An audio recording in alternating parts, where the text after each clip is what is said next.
నమస్తే వాళ్ళు వచ్చేసిన మీ మస్తు మళ్ళాను మంచి మంచి ముచ్చట్లు పట్టుకొచ్చిన చురు చేద్దాం పండి.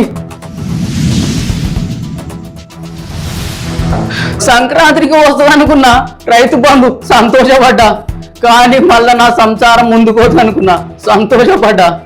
ఏం చెప్పాలలో మళ్ళేమో పెట్టిండట పత్రాలు. నా లాంటి ముసలోడు ఎక్కడ తిరగాలి, ఎవరిని పట్టుకొని ఎక్కడ పోవాలి చూడుండి జరా. నేను అడిగిన అధికారులను ఎక్కడ పోయినా 22,000 కోట్లు మీరు మరీ కథ చేస్తున్నారంటే వాళ్ళు ఏమన్నారు తెలుసా?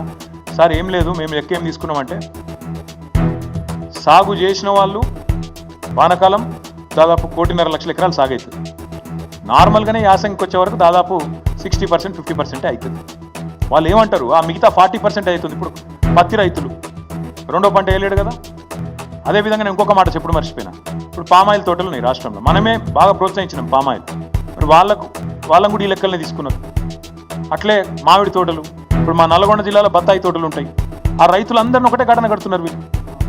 నిమ్మ, బత్తాయి, మామిడి, దానిమ్మ ఒకటి కాదు, హార్టికల్చర్ పంటలన్నింటినీ కూడా వీళ్ళు లెక్కేంది. దానికి 2 టికెట్లు ఇస్తారు మీరు, ఒకటే పంటకి ఇవ్వాలి కదా. పత్తి రైతుకు ఒకటేసారి ఇవ్వాలి కదా, సాగు ఒకటేసారి చేసిండు కదా. కంది రైతు ఒకటేసారి చేసిండు కదా. మిర్చి రైతు ఒకటే పంట పండించిండు కదా సంవత్సరంలో. 4వది చెరుకు రైతు ఒకటే పంట పండించిండు కదా. పోడు రైతులు ఒకటే పంట పండించారు కదా. యాసంగిలో 50-60 లక్షల ఎకరాలు తగ్గింది కదా. అదంతా కూడా ఇళ్ళకి నొక్కుతున్నారు.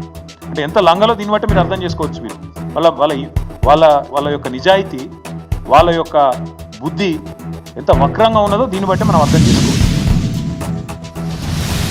ఈ కాలు నాదే, ఈ రోడ్డు నాదే అని దాటినవనుకో ఇట్లుంటది చూడు, ఎట్లు తమాషా.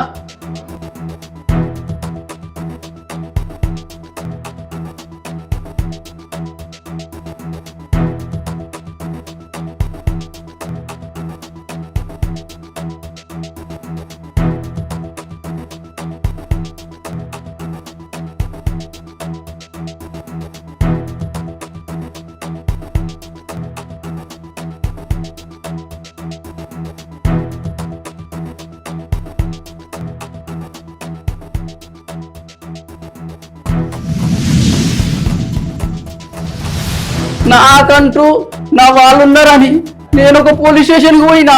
ఈడ చూడు ఆయన చేసే మర్యాదలకు ఇవే ఎట్టున్నాయి చూడు.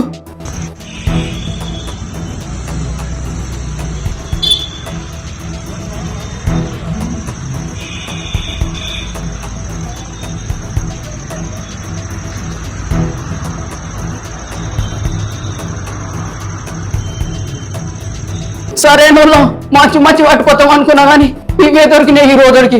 రేపు మళ్ళా కలుద్దాం, ఇంకా మంచి మంచి ముచ్చట్లు పట్టుకొస్తా. ఈ రోజు పోతున్నా.